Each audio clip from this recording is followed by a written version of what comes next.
الرحمن الرحیم۔ آج 20واں روزہ ہے اور آنے والی 21ویں کی رات ہے۔ بہت سارے نوجوان اور بزرگان دین، بہت سارے لوگ اعتکاف میں بیٹھتے ہیں۔ اب بیٹھ کر کرتے کیا ہیں، بعض نے کہتے جی چپ کا روزہ رکھا ہوا ہے، بولتے ہی نہیں کسی سے، رومال منہ میں لپیٹ کے جہاں انہوں نے کوئی خیمہ لگایا ہوا تھا یا پردہ اس میں گئے اور اس سے باہر نکلے۔ یہ اچھی بات ہے، کسی سے فالتو بات نہیں کرنی چاہیے، لیکن صرف بیٹھ کے تسبیح نہیں پڑھنی، صرف بیٹھ کے تلاوت نہیں کرنی۔ تلاوت کے ساتھ ساتھ نوافل ہیں، اعمال کرنے کے ساتھ ساتھ اپنی نماز کو درست کرنا ہے، اپنی نماز کو ٹھیک کرنا ہے، اور جو امام صاحب ہیں، عالم ہیں، ان کے پاس جا کر بیٹھنا ہے۔ اپنے دینی مسائل، معاشرت کے اعتبار سے، معیشت کے اعتبار سے، گھریلو اعتبار سے، اور جو ہے بہت ساری بیماریاں ہیں ان کے اعتبار سے وہاں بیٹھ کے جو ہے ان سے سیکھنا ہے۔ اگر قرآن پڑھا ہوا نہیں ہے تو نورانی قاعدہ لے کر قرآن پاک پڑھنا شروع کر دیں، انشاءاللہ اس پہ بھی اجر پورا ملے گا۔ ایسا نہیں ہے کہ اعتکاف میں صرف بیٹھ جانا یا صرف تسبیح پڑھتے رہنا۔ تو چپ کا روزے کا مطلب یہ نہیں ہے، چپ کا روزہ یہ ہے کہ فالتو بات نہیں کرنی، خرافات بات نہیں کرنی۔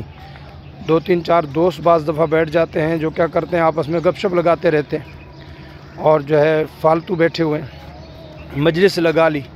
یا بعض دفعہ یہ ہوتا ہے کہ تراویح پڑھ کے جتنے نوجوان ہیں وہ مسجد میں آ جاتے ہیں، وہ سحری تک بیٹھ کے گپ شپ لگاتے رہتے ہیں۔ تو یہ اعتکاف کا مقصود جو ہے وہ فیل ہو جاتا ہے۔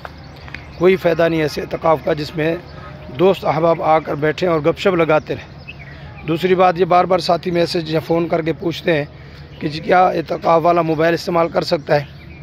بھئی اگر یہ موبائل ہی استعمال کرنا ہے تو پھر اعتکاف میں بیٹھنے کا فائدہ کیا ہوا؟ اعتکاف میں بیٹھنے کا فائدہ تب ہے جب یکسوئی سے اعمال کیے جائیں۔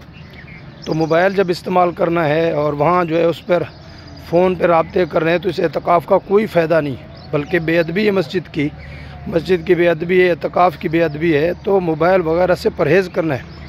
البتہ اگر شرعی مسئلہ پیش آ گیا، کسی مفتی صاحب سے، کسی عالم سے مسئلہ پوچھنا ہے، مسجد کے امام صاحب عالم نہیں ہیں اور ضرورت ہے، اس وقت کسی سے کہہ کے رابطہ کروا کے مسئلہ وغیرہ پوچھنا، اس سے اعتکاف نہیں ٹوٹتا۔ تو بہرحال پوری کوشش کی جائے کہ جس سے اعمال صحیح ہوں اور اعتکاف صحیح طریقے سے ہو، اعتکاف ضائع نہ ہو، اور اتنی محنت کرنے کے بعد بغیر ضرورت کے مسجد سے باہر نکلنا، اس سے اعتکاف ٹوٹ جاتا ہے۔ اور جب اعتکاف ٹوٹتا ہے تو پھر 24 گھنٹے مسجد میں رہنا اعتکاف کی نیت سے روزے کے ساتھ ضروری ہے۔ اگر کسی مجبوری کی وجہ سے باہر نکلے، اعتکاف ٹوٹ گیا، تو دوبارہ اس کی قضا یہ ہے کہ 24 گھنٹے رہے مسجد میں روزے کے ساتھ۔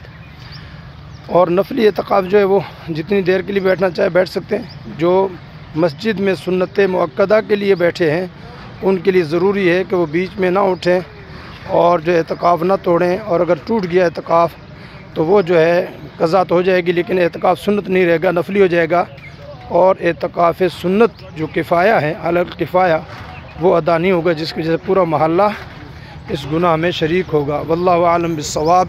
اس میسج کو آگے خوب پھیلائیں۔